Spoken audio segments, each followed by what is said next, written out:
Okay, first some introductions. My mom, Jenny, took this picture. That's my dad, Frank, in the middle.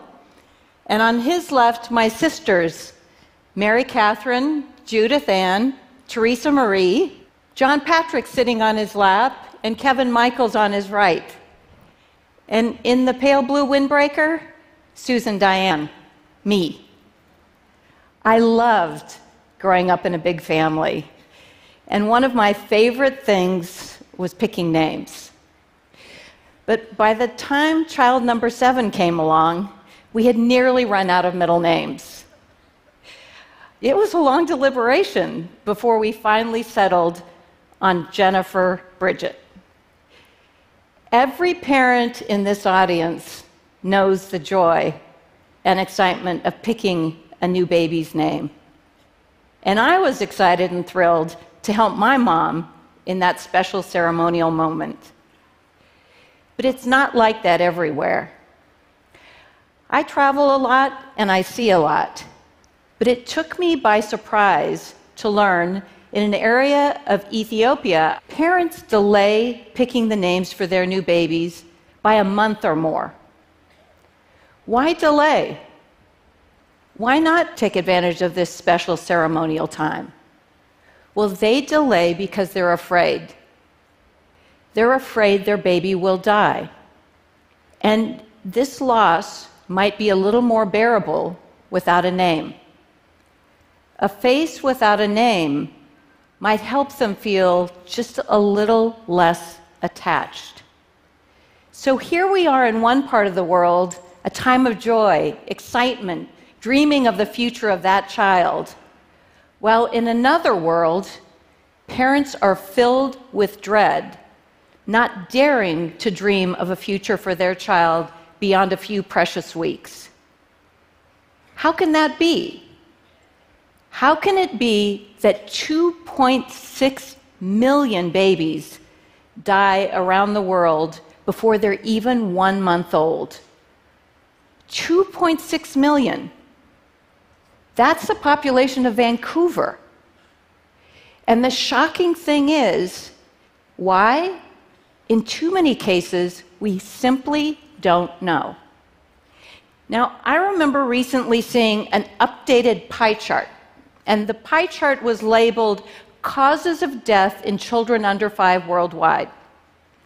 And there was a pretty big section of that pie chart, about 40%. 40% was labeled neonatal. Now, neonatal is not a cause of death. Neonatal is simply an adjective that means that the child is less than 1 month old. For me, neonatal said, we have no idea. Now, I'm a scientist, I'm a doctor. I want to fix things. But you can't fix what you can't define. So our first step in restoring the dreams of those parents is to answer the question, why are babies dying? So today, I want to talk about a new approach, an approach that I feel will not only help us know why babies are dying, but is beginning to completely transform the whole field of global health. It's called precision public health. For me, precision medicine comes from a very special place. I trained as a cancer doctor, an oncologist, and I got into it because I wanted to help people feel better. But too often, my treatments made them feel worse. I still remember young women being driven to my clinic by their moms, adults who had to be helped into my exam room by their mothers. They were so weak from the treatment I had given them. But at the time, in those front lines on the war on cancer, we had few tools. And the tools we did have couldn't differentiate between the cancer cells that we wanted to hit hard and those healthy cells that we wanted to preserve. And so the side effects that you're all very familiar with, hair loss, being sick to your stomach, having a suppressed immune system so that infection was a constant threat, were always surrounding us. And then I moved to the biotechnology industry, and I got to work on a new approach for breast cancer patients that could do a better job of telling the healthy cells from the unhealthy or cancer cells. It's a drug called Herceptin. And what Herceptin allowed us to do is to precisely target HER2-positive breast cancer. At the time, the scariest form of breast cancer.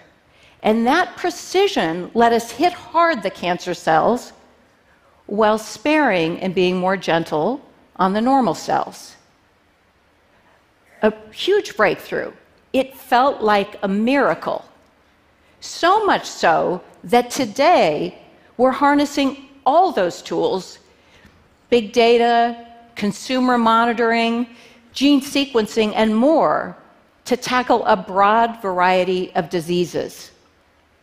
That's allowing us to target individuals with the right remedies at the right time. Precision medicine revolutionized cancer therapy. Everything changed. And I want everything to change again. So I've been asking myself, why should we limit this smarter, more precise, better way to tackle diseases to the rich world? Now, don't misunderstand me. I'm not talking about bringing expensive medicines like Herceptin to the developing world, although I actually kind of like that. What I am talking about is moving from this precise targeting for individuals to tackle public health problems in populations. Now, okay, I know probably you're thinking now, she's crazy. You can't do that. That's too ambitious. But here's the thing. We're already doing this in a limited way, and it's already starting to make a big difference. So here's what's happening. Now, I told you I trained as a cancer doctor, but like many, many doctors who trained in San Francisco in the 80s, I also trained as an AIDS doctor. It was a terrible time. AIDS was a death sentence. All my patients died. Now, things are better, but HIV/AIDS remains a terrible global challenge. Worldwide, about 17 million women are living with HIV. We know that when these women become pregnant, they can transfer the virus to their baby. We also know in the absence of therapy, half those babies will not survive until the age of 2. But we know that antiretroviral therapy can virtually guarantee that she will not transmit the virus to the baby. So what do? Well, a one-size-fits-all approach, kind of like that blast of chemo, would mean me test and treat every pregnant woman in the world. That would do the job. But it's just not practical. So instead, we target those areas where HIV rates are the highest. We know in certain countries in sub-Saharan Africa, we can test and treat pregnant women where rates are highest. This precision approach to a public health problem has cut by nearly half HIV transmission from mothers to baby in the last 5 years.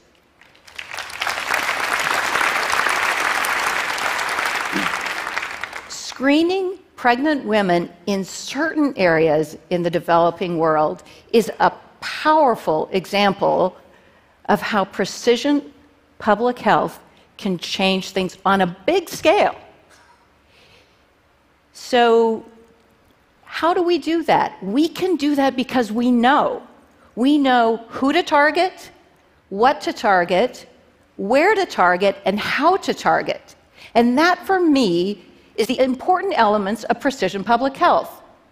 Who, what, where, and how.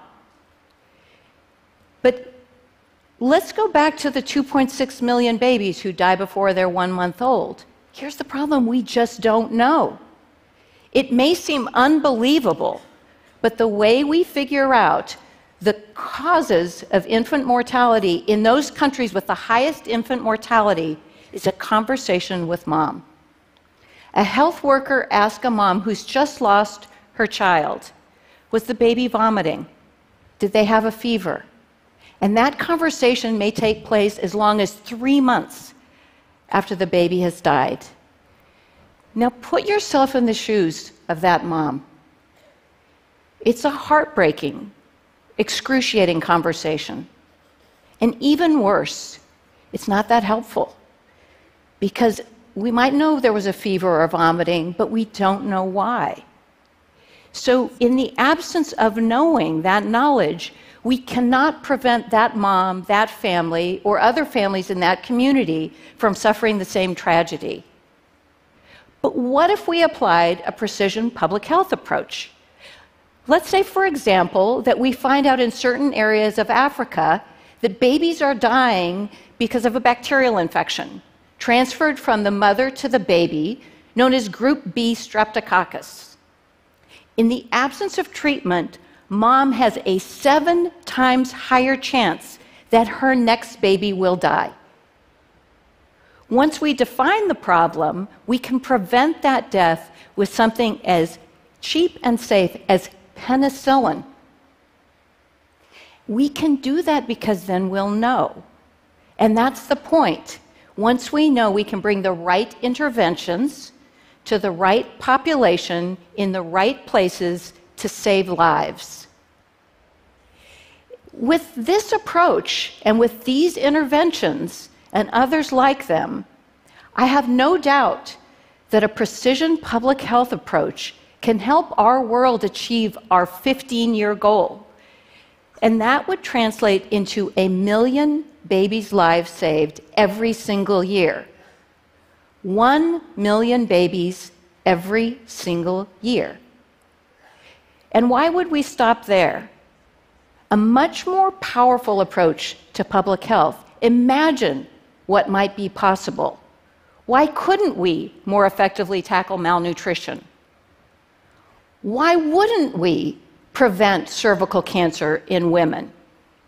And why not eradicate malaria? Yes, clap for that.